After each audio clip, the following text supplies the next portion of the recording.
A Night at the Movies. Welcome to A Night at the Movies. I'm Pauline Kaplan. And I'm Colin Hale. Good evening. Tonight, we're going to review the new James Bond film. Well, I really like this new James Bond actor very, very much. Mm-hmm. He's the best actor that's ever had the role. Warm, human, even funny. A totally believable character. I have to agree. A perfect 007 type. Pauline, what did you think of the story? It was a standard story for a Bond movie. The usual beautiful women, the usual evil villain. Nothing new. Well, I'm surprised. I have to say that I thought the story was unusually good. The race car scenes were exciting, and the surprise ending was great. Well, I can't agree with you there. Really? What did you think about the music? I wasn't impressed at all by the music. I love the James Bond theme, but what they did with it was awful. Too modern for me. I can't believe you. I haven't heard such interesting music in a movie in a long time.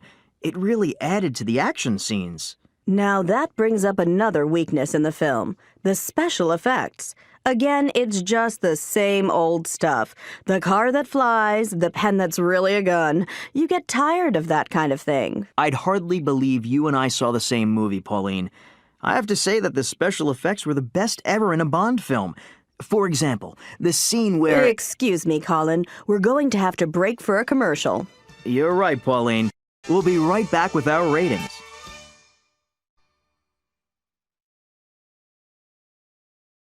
Have you met Raj? Have you met Raj, the student from India? No, I haven't. Well, he seems really nice, but there's one thing I noticed. He moves his head from side to side when you talk to him. You know, like this. Maybe it means he doesn't understand you. No, I don't think so. Or it could mean he doesn't agree with you. Actually, people from India sometimes move their heads from side to side when they agree with you.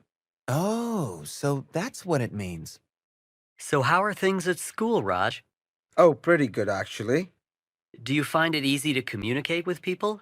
Most of the time. Though there are some things I find a bit unusual. For example, the way that people end a conversation. You know, they'll say things like, "Hey, let's get together soon." At first, I thought that they were inviting me to do something. But then I realized it's just a way of saying goodbye. It's not really an invitation at all.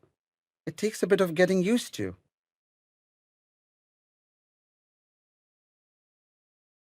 If I found $750,000... Look at this. Some guy found $750,000. He returned it, and the owner simply thanked him with a phone call. You're kidding. If I found $750,000, I wouldn't return it so fast. Why? What would you do? Well, I'd go out and start spending it. I could buy lots of nice clothes and jewelry. Someone might also find out about it, and then you could go to jail. You've got a point there. So what would you do if you found $750,000? Oh, you know me, Pat. I'm so honest, I scare myself sometimes. I'd take the money straight to the police. I guess that wouldn't be such a bad idea. Maybe you'd be luckier than the guy in the article. Maybe the owner of the money would give you a big reward. Well, they say honesty pays, right? I'm calling about... This is Dr. Hilda. Welcome to today's show. Now let's get started right away with our first caller. Hello. Hello, Dr. Hilda. I'm calling about my daughter. She's dating an older man. Oh? How old are these two people? My daughter's 24, and this man is 42. I told her she had to stop seeing him, and now she won't speak to me. I feel terrible. Tell me, Dr. Hilda, what should I have done? First, you should have spoken to this 42-year-old man. You should have asked him not to date your daughter for a couple of weeks, to give the situation some time to cool off. Then, if they still want to see each other, and if the man seems like a nice person, you should let your daughter date him. You shouldn't worry so much about the age difference. Okay, now let's go to our next caller. Hello, caller. Hello? I'm a first-time caller, and, well, my problem is that my father went away on a business trip, and I borrowed his brand-new car, and I had an accident. Where is your mother? She's away, visiting some friends. All right, go on. Well, I sent an email to my father, and I told him, well, I told him someone had stolen the car. Oh, you should have told your father the truth. Your father would probably understand about a car accident, and he would be glad you weren't hurt. I'm not too sure about that. Oh, give it a try, young man, because the truth is always better than a lie. Okay, now let's hear from our next caller. This is Dr. Hilda. You're on the air. Hi. I'm calling about a problem. It's kind of a personal problem, but it also concerns work. Yes, go on. Well, I invited some friends from the office to my house for a party a couple of weeks ago, and everything was fine until someone started talking about politics. Oh, you shouldn't have let the subject of politics come up. Well, it came up, and I got really angry at one of my coworkers, and to prevent a fight, I asked him to leave. And what happened after that?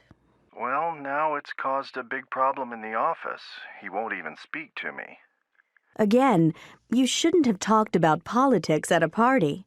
It's not a safe topic. That's for sure. And you shouldn't have gotten so angry either. That's true, but what should I do now? You should apologize. Well, maybe that's a good idea. I'll give it a try. Good. Well, folks, that's another show. I'm Dr. Hilda. Join us again next time.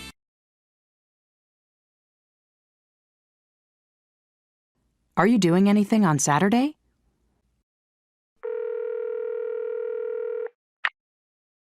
Hi, Daniel. Oh, hi, Albert. How are things? Just fine, thanks. Are you doing anything on Saturday night? Saturday night? Let me think. Oh, yes. My cousin just called to say he was flying in that night. I told him I would pick him up. Oh, that's too bad. It's my birthday. I'm having dinner with Amanda, and I thought I'd invite more people and make it a party. Gee, I'm really sorry, but I won't be able to make it. I'm sorry, too, but that's okay. Tough predicaments.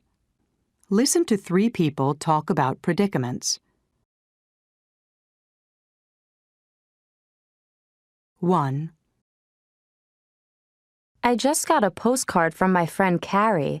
She lost all her money on vacation in Europe. Isn't that horrible? Yeah, that's terrible. Jane, what would you do if you were on vacation overseas and you lost all your money in credit cards? I guess I'd call my parents and ask them to send me some money right away. What about you, Bert? Yeah, I'd probably do the same thing. Although, maybe I'd try going to the embassy or consulate to see if they could help me. What about you, Susan? Well, I guess I'd probably sell my watch and camera. Or I might get a job as a waitress somewhere till I made enough money to buy a plane ticket home. 2. You know, I'm really worried about Carol. Why? Well, I think she has a serious shopping problem. Really? Yes, she keeps buying things and putting everything on her credit card. I don't think she realizes how hard it's going to be to pay all the money back. I don't know what to do. What would you do if you discovered a friend had major financial problems? Oh, no question. I'd talk to her about it. Oh, I don't think I would. Why not? Well, Because it's really none of my business. I wouldn't tell a friend what to do in that type of situation, so I wouldn't say or do anything about it. Well, I think I'd probably talk to her family about it. It's a personal problem, and they should try to help her first. 3. You know, I was faced with a tough situation the other day. I was walking down the street and saw two people fighting. It looked pretty violent, but I didn't know what to do, so I just walked away. I figured it was none of my business, but now I think I should have done something. What would you do if you saw two people fighting on the street? I'm not really sure, but I know I'd have to do something. I guess I would call the police. No, that takes too long. I'd try to break it up. But you could get hurt if you did that. Well, then I'd try to get someone to help me break it up. In the meantime, I'd shout for someone to call the police.